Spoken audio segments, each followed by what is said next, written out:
என்னம்மா துளசி, ஆ, பாத்திரத்தெல்லாம் கையில தேய்ச்சிக்கிட்டு இருக்க? அதுக்கு தான் மிஷின் இருக்குல்ல. ஆ, ஆ. இப்ப பாரு மிஸ்ன்னு சொல்லுதிய. அது சிலது தேக்குது, தேக்க மாட்டேங்குது.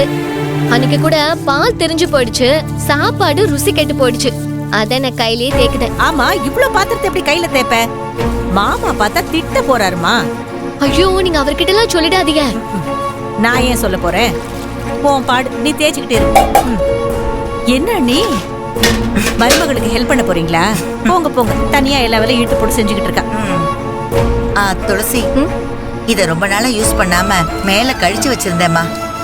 இதையும் சேர்த்து விளக்கிடு. குடுங்க குடுங்க. நீ விளக்கணும்னா புதுசு மாதிரி ஆயிடுது. ஐயோ, அடேங்கப்பா, பாத்திரங்கள்ல புதுசு மாதிரி முகம் தெரியற அளவுக்கு பளிச்சுன்னு இருக்கே. துளசி, உனக்குள்ள இவ்ளோ திறமை இருக்கா? என்ன மதனி, பாத்திரம் தேய்க்கிறதுல ஒரு திறமைன்னு சொல்லுதிய. இது வரைக்கும் இந்த மாதிரி பாத்திரம் பளிச்சுன்னு பார்த்தது இல்லையா? நான் கூட இவ்வளவு சூப்பரா பாத்திரம் கழுவி பார்த்ததே இல்ல. உன் கைப்பட்டதும் பாத்திரங்கள்ல புதுசு மாதிரி அப்படியே மின்னுது. துளசி, என் ரூம்லயும் கொஞ்சம் பாத்திரம் இருக்கு, அதையும் எடுத்துட்டு வரேன், விளக்கி கொடுக்கறியா? அதுவும் உன் கைப்பட்டோடனே புதுசு மாதிரி ஆயிடும். சரி மதனி, இதெல்லாம் ஏன் சொல்லிட்டு எடுத்துட்டு வாங்க. நீங்க பாட்டுக்கு எடுத்துட்டு வாங்க. அண்ணி, உங்களை பாத்திரம் கழுவ வச்சுட்டாங்களா? ஏய் ராதா, உன் அண்ணிய பாத்தியா பாத்திரத்துல எப்படி விளக்கி வச்சிருக்கான்னு? டிஷ் வாஷர் மிஷின் கூட இவ்வளவு சூப்பரா விளக்காது. அம்மாவே அசந்து போய் நிக்கிறாங்கன்னு பாத்துக்கோயே. நான் எல்லாம் கேட்டுட்டு தான் இருந்தேன்.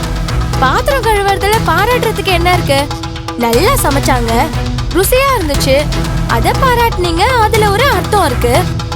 இதுக்கெல்லாம் பாராட்டிட்டு இன்னும் கொஞ்சம் பாத்திரம் எடுத்துட்டு வர விலைக்கு கூடன்னு சொல்லிட்டு இருக்கீங்க. ஏய், உனக்கு என்னடி வேலையை பத்தி தெரியும்? என்னைக்காவது ஒரு நாளாவது வீட்டு வேலையை பாத்திருப்பியா நீ? அதெல்லாம் பண்ணி பார்த்தாதானே தெரியும்.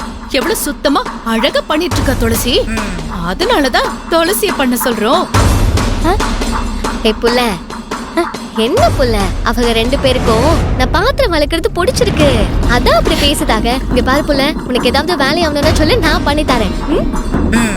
அண்ணி, அவங்க உங்களை வேலை வாங்கிட்டு இருக்காங்க, நீங்க அது புரியாம இன்னும் செய்யற சொல்லிட்டு இருக்கீங்க.